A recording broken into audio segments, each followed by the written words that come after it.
Namaskar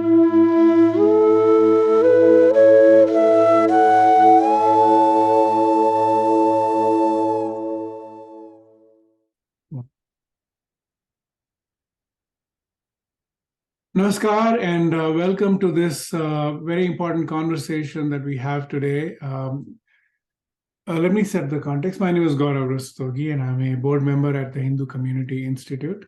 And we have the pleasure and honor of having Dr. Kailash Joshi here. He's the president, founder, and a board member at the Hindu Community Institute. And our topic today is very important. It is how do you serve on corporate boards? This is profit and for-profit and non-profits. What are the considerations and preparations required to serve on these boards? Dr. Joshi has through his very illustrious and long career, created many non-profit organizations and led the boards of these organizations over long periods of time, very successful organizations. And so we requested him to give us an understanding of how this works. Why should we serve on boards? Why, what do we get out of it? Both in terms of personal gain, but also what does the society get out of us serving on these boards? And is it for me? Is it something that I should even be interested in? These are some of the questions that we'll be exploring in today's conversation. So with that, Dr. Joshi, welcome to today's conversation. Thank you, Gauravji. Yes, I think as we've been always talking about this topic, it's kind of somewhat of a mystery in most people's minds. It's something that's sort of a bit of a threatening kind of a connotation, because board this and board that, and who is the board? So I think it's a good idea to demystify this concept, this terminology, so important and so ubiquitous and so easily reachable, actually, surprisingly enough. It is extremely easy for those who want to prepare to get on a board and are wanting to work on it. They will get there. So I'm very happy that we have this opportunity to present this short presentation and get people inspired to perhaps look at it and maybe even pursue it. So with that, I think we can get started. Yeah. So Kailash, today there are a few things we want to cover today. One is demystify the whole idea of a board. What is a board? What does it mean to be on a board? Why serve? What are the gains out of that? The second part I want to talk to you about, if I do want to do it, how do I join a board? What are the things that I need to know in order to serve? And the third part is it for me? Right? The listeners should be able to figure out that if this is something that they should or should not do, maybe this is not for you, and we should know that. But before we get into these three, Kailash, you had an illustrious corporate career, and then you had an equally illustrious and equally long nonprofit career. And I wanted to ask you, are there differences as far as understanding the board topic in terms of serving on for-profit or non-for-profit boards? Very, very good question, actually. Gaurav, I think on the first point you made, that's a very good point. I think it's good for people to appreciate what a board is and what being on a board means. Then they can reject it as something they don't want to do. But it's a sad story if you really had the material and the potency and you miss the chance. So I think we want to catch those mindsets and try to have them change their minds, perhaps. The distinction between a for-profit and not-for-profit board is not huge. Actually, the concept is the same. The responsibilities are the same, very similar. The liability issues and what happens we make mistakes are the same. The rules of governance, the rule of conduct, and responsibilities are very similar. So by and large, very similar. So board really means the same concept applies to both entities in terms of that they are the ones that actually, in many cases, create the organization, and in each case, run the organization. They're the highest decision makers. Yeah. Thank you. The first question I have for you, Kailash, people who come to the Hindu Community Institute come to learn how to serve. and they've come to learn how to serve as counselors of Hindu tradition or as chaplains in the community. What is the relevance of serving on a board to someone who's committed to service in their life? So it's, I think, a very simpler, natural extension. Just like when you, as engineers, you and I, we started as junior engineers or whatever, and then we became directors, then we became vice president, then we got CEO, but then some of them get invited to the board. So it is really a succession as you gather in knowledge and experience and wisdom and respectability. You basically move toward the board positions, generally speaking. That applies to volunteers. That applies to all our CHDs. If they continue accumulating own dollars, they will find that they become natural candidates for board positions in the organization they're serving in. So that's a very big relevance of that. So it's this session, we want to inspire people to think that way. And also, Gauravji, the whole benefit to the community is also very significant because it makes mainstreaming of Hindu tradition. By our presence on the board, if you have a neighborhood board and they say, oh, we got a Hindu person on the board also, that immediately brings us the element of mainstreaming and idea sharing into play. So that's a very significant part of that. And we also get an opportunity to embed our Hindu the basic principles and values that we live by. They will naturally come into your decision making and in your board discussions. So that is relevance for why we think the CSTs as they graduate should pay attention to this topic, perhaps, and others by and large to become aware of it. Yeah, I was thinking about this in preparation for today's conversation, Kailash, that we think that Hindus would make great chaplains because, again, we are non-proselytizing, non-judgmental religion. So it comes naturally to us to serve people without judgment or without a need for anything in return. It's the same, isn't it, for the board that are, the things that boards today care for, ecological viability of our planet or social justice, or equality and diversity in general. These are all values that if you're a practicing Hindu, you don't have to change your values or check them at the door in order to come in and serve. And so Hindus are naturally prepared for this sort of service. You're 100% correct on that one, including diversity and our attitude about non-violence and divisiveness and things like that. It's kind of a living in harmony. Those all come into play when it comes to organization. Same kind of a consideration come into play. So it's very, very relevant. Yes.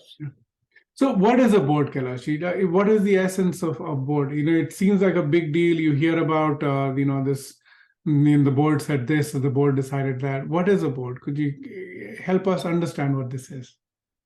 I think the board basically is under what's called bylaws. When organizations is formed, they have bylaws that decide, that says, okay, you will have a 5-person board, and you will. This is how the board members will be elected. Usually, they're elected by the existing board members by a majority. How they will vote and how. So they are the highest legal decision-making body. They represent the character and the morale and the values of the organization. They are responsible for every penny and every asset and every liability of that entity. They are the highest decision makers. So that is what the board is. Serving on a board is a highly privileged position. Any organization board, it's a highly privileged position because of that responsibility and liabilities that come to you in that manner. So that's, I think, kind of the running of the board happens with rules. So these are rules that are made ahead of time. You cannot make rules after the mistakes have been made. So you have to have what is called the bylaws. All the meetings are held. They're called board meetings. And every word spoken is minuted. So you write them down, and then you come back later, and then everybody has to approve those minutes. And then the minutes become final. They cannot be changed. So that is the record of what was decided, discussed at the board meeting. Some items are voted upon, and those items are voted by the board, and you vote in a way that you have to be fair and partial with no conflict of interest. For example, if there are 5 board members and one person has got a direct interest in what is being discussed, like a purchasing discussion where his company or her company may be in the bidding process, that person has to recuse, cannot be part of the voting, for example. So those are all simple common sense kind of a thing, but they have to be strictly followed by the board. And then the voting happens. And then you have to have regular meetings. You have to have review of financials and tax returns, all that. So everything happens at the board. So CEO basically reports to the board. The board, the CEO is an employee of the board of directors of the company. And the board is responsible for all the stakeholders. There's tremendous power, but is a board member directly involved in the operations of the enterprise or the nonprofit? Yeah. Yes, it's a very powerful position. You can make and break a lot of things. Your vote can keep something from happening. Your vote can create something that So it's a very influential position to be in. And so the more prepared and the more connected and more interested you are in the organization, the more fun you're going to have in that experience. Yeah. Are these all contentious affairs, or you're saying there is possibility for fun? I think you have to have a tactful approach to relationships, so that you don't want to get into contention like having a contention with your neighbor, right? You have to live with them, so you do not want. So it's good to have a collegial, harmonious relationship with, by the way, with a known understanding that on certain things you have a certain leaning or a belief that you will not compromise on. That's a good, that people will respect that. But in terms of individual cordiality and relationships, it has to be positive. And yes. So the CEO serves the board or reports to the board. Who does the board serve? The board serves the shareholders, or ultimately like in a large company, they will have every year they go to all shareholders with a roster of people who want to become board members, and all shareholders vote them in or out. Similarly, the board may have some issues where they want the shareholders to tell us, like some compensation of the board members, right? For example, that it becomes a conflict of interest if they start paying themselves extraordinary money. So they go to shareholders. So shareholders ultimately become the ultimate owners of the organization. What about nonprofits? Nonprofit depends on what the nature of the nonprofit is. For example, in our case, HCI, we have made it a community institution, and the board members represent the community, basically. And then the board members now are responsible in perpetuity to carry it on. We don't have shareholders to go to in that sense. So it has a slightly different bent, because if we had equity holding and so on, then we would have equity holders, but we don't have that structure. So yes, slight difference. So from an individual's point of view, Kailash, why should someone serve on a board? Yeah, I think there are fundamentally 5 or 6 reasons that you can talk about. Your interest, your personal ability, interpersonal abilities are a very key factor. A specific organization or a cause that you want to advance or support, or you have skills that are particularly useful. If there is for example, if there's a disaster happening somewhere, and non-profit work is required. If you're expert in disaster recovery, you may hop on board on that organization, influence the board in a more direct way, their operations and their performance, for example. If there's an organization that is going down and you can turn it around, you go hop on the board and you can lend a hand in bringing it back. If you want to give back to the community, there's so many other reasons. But you also need to be honest to yourself and the community or the organization that you have time to commit, and that you have a the experience and the commitment to make a difference. So that attitude is, I think, when you have to jump in. But the reasons are quite a few that will attract you to want to go on a board. Sure. Why should someone consider joining a board? What are the gains from joining a board? Yes. So I think the foremost gain is you get a sense of governance. Governance is a very important topic to comprehend and live by.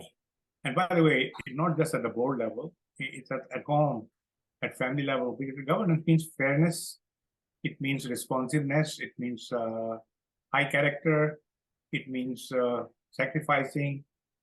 A lot of things that are embedded into the living with governance is a great credential on your resume, by the way. We are on board of a prestigious organization to be able to influence, of course. And it's very meaningful work with flexible schedule. If you retire, for example, hop on a nonprofit board, amazing contribution, and it's something that you look forward to and making a difference. You make a whole bunch of friends, become part of a network, and have some fun, which we are all looking for, right? In the process. So there's many gains in serving on a board. Yes. Personally, I'd say serving on the HCI board, my own learning has been that it's a great lesson in team formation. That you don't just want people that think alike in the team. You want people that you actually do not agree with on the team, because it makes the team stronger. And the creative tension that's created is very important for the longevity of the enterprise, because then it's not being swayed too much in one direction. So adding that inertia. So I've learned that I would not have learned that in ephemeral teams that come and go, because again, there's no possibility of long-term impact, and you're not thinking about the long-term in general in execution-oriented teams. Whereas in a board, your perspective is always middle to long-term. And so you're having to think about things harder, which I found interesting as a learning for me personally. Yeah, I think you've heard about the rubber stamp board, right? rubber stamp boards are where the CEO somehow manages to have a board that basically puts a rubber stamp on everything the CEO proposes, right? You don't want that. You want a board that asks questions of critical nature that bring the organization ahead in whatever decision they're making. So diversity at a board level is extremely important. Intellectual diversity in a constructive way, like you said, in a respectful way. And I think we're good with our board. We had a good diversity in our mix. Yes, yeah. I do that.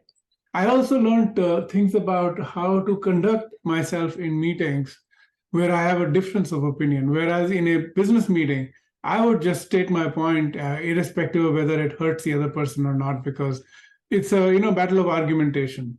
Here, learning that skill was important for me, where I can address the chair of the meeting and state my position, and then it allows everyone to look at the position fairly and not as an interpersonal attack of any sort. And that's a great learning for me personally. Yes. I think the interpersonal interchange, the protocol, the collegial nature of even the most divisive issues, and you don't just go vote on a hot issue. You cool down. You say, okay, let us think about for the next 2-3 days, and we'll reconvene. And in the meantime, you may be able to work out something more smoother in how you resolve those issues. So yes, yeah. Those are very good points. All right. So if I'm a listener to this interview and I'm convinced that this seems like something I should do, what are the steps to joining a nonprofit board?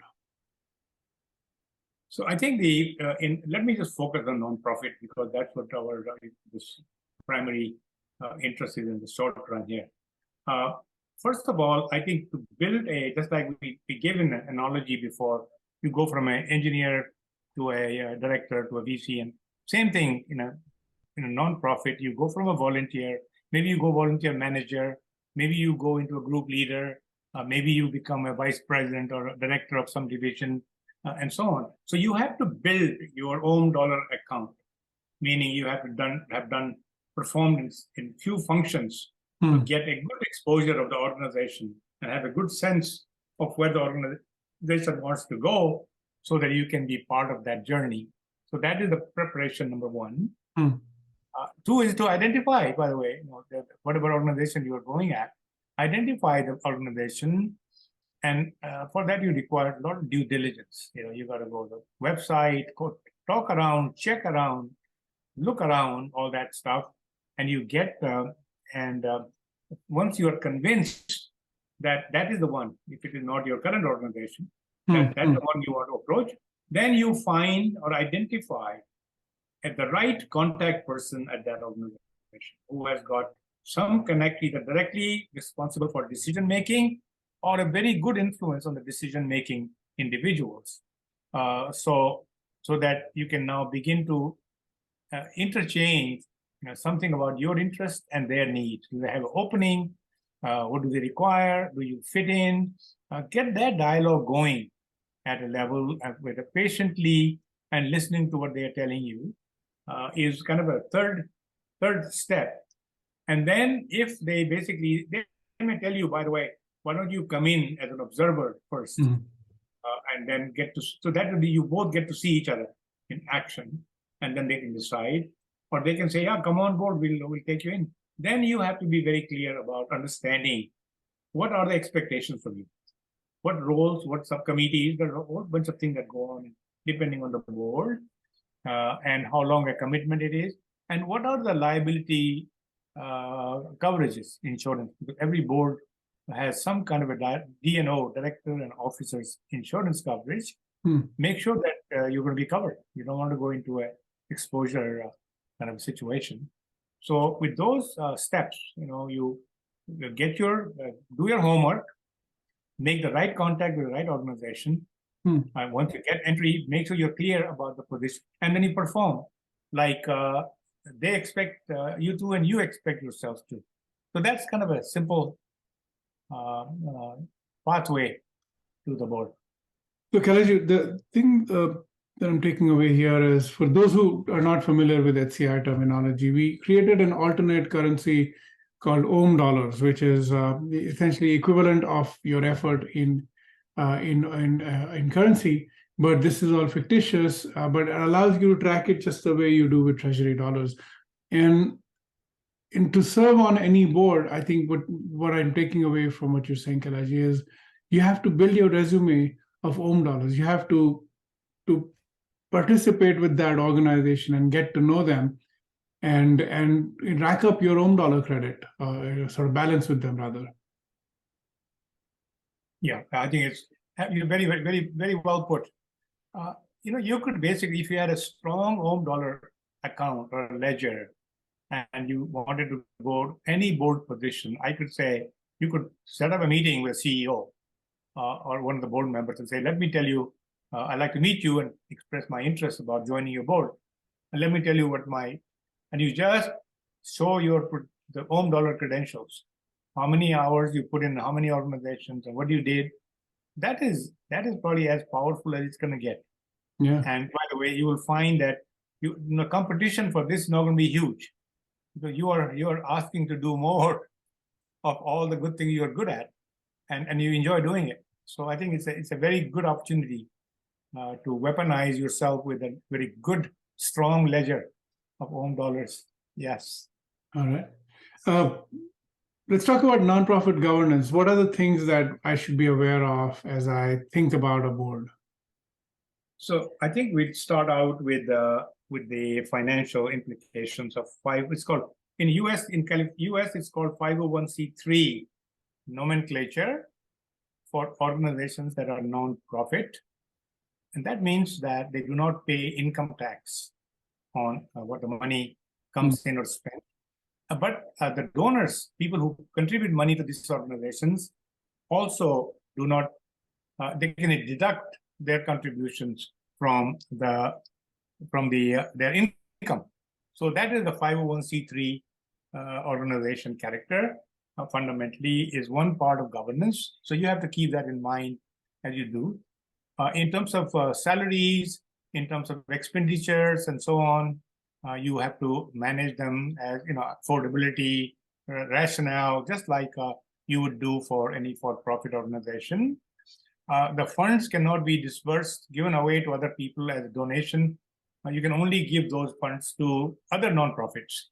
So like HCI, if we have any extra money, for example, we give money to GTU for scholarships because they're also a nonprofit organization. That is an important thing to remember.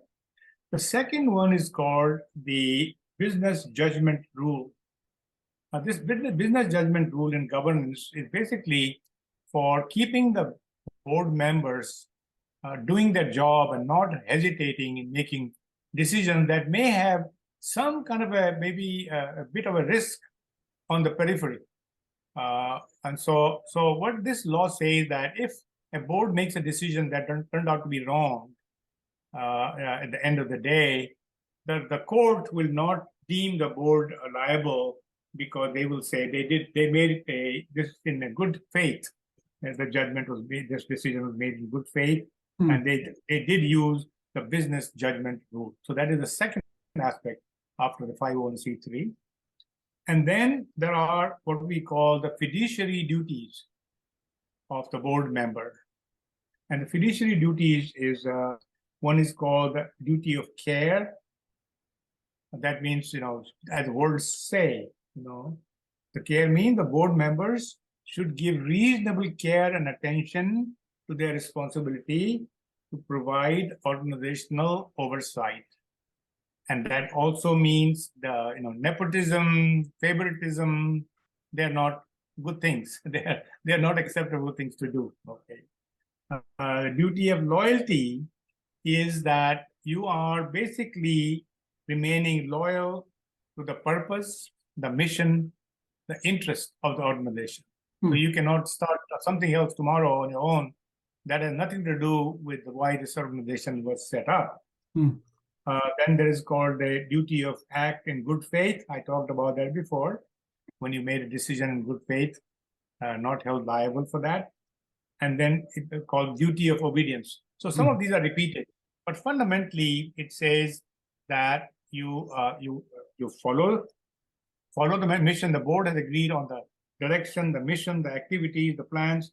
You will follow them and support them because the board has agreed in the majority. And if you have to make changes, of course, then you will reconvene the board and propose a change and take it to a vote and whatever have you. So those are fundamentally the governance essentials of governance under which the boards function. Yes. Great. Now, for listeners that are convinced that they need to serve on a board, how do they know that this is for them? Is this the type of service that I'm ready for? Yeah. So I think we have a checklist of 10 items that I think people should walk through and ticky mark yes or no on each one of them. And I'll quickly go through all these 10. And then we will basically tell you at the end that if your answer to 2 or more of these 10 items is no, that means you are probably not quite ready for the board at that stage, or you may never be, depending on how permanent your no's are, or how agile or movable they are to yes. Okay, but the first one is that you are interested in the cause. Whatever board that you are thinking about, your interest is serious. 2 is you have a good, strong own dollar account, like we talked about before. The third is that you want to be in an environment to further develop yourself. So this is not a place where you're going to go rest.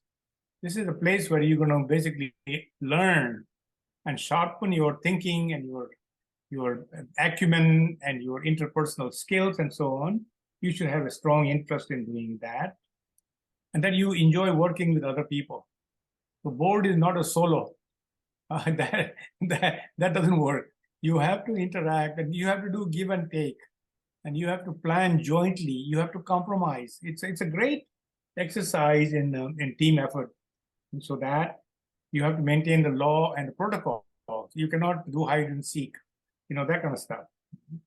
That you have a good understanding of the board member's role. All the things that I just covered, for example, that you understand all those. Not that difficult, but you have to take them to heart, okay? And you want to make a personal contribution to the organization, not just to be also ran, but you have some distinct ideas and a distinct set of skills. Like you may be an IT professional, and this organization is lacking in IT solutions. Your contribution could be, hey guys, why don't we do let me help you with that. A simple example, that you don't hesitate in asking people to make financial contributions, because most of the these nonprofits require financial support from the community, from donors, and so on. And fundraising is not that easy. It's kind of a hard. It takes a lot of doing. It takes a lot of patience. It takes acceptance of rejections. A very, very big part of it. You may get rejected by 5 or 6 people before you get any money. You can't give up because your cause is so important to you. Okay. So that I think the personal contributions is important.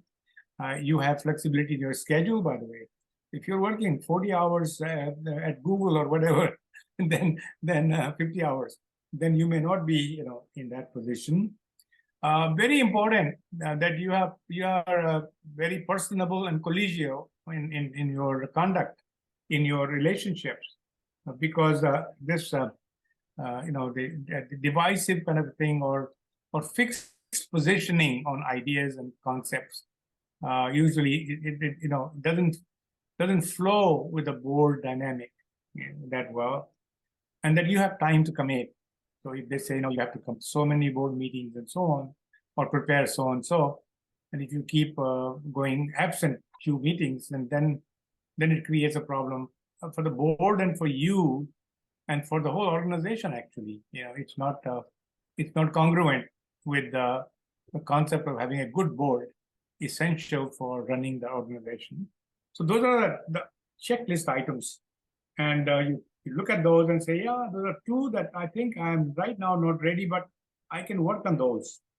But once you have a comfort level with this checklist, believe me, you can go and knock on some doors, and people may knock on your door to get you into a board.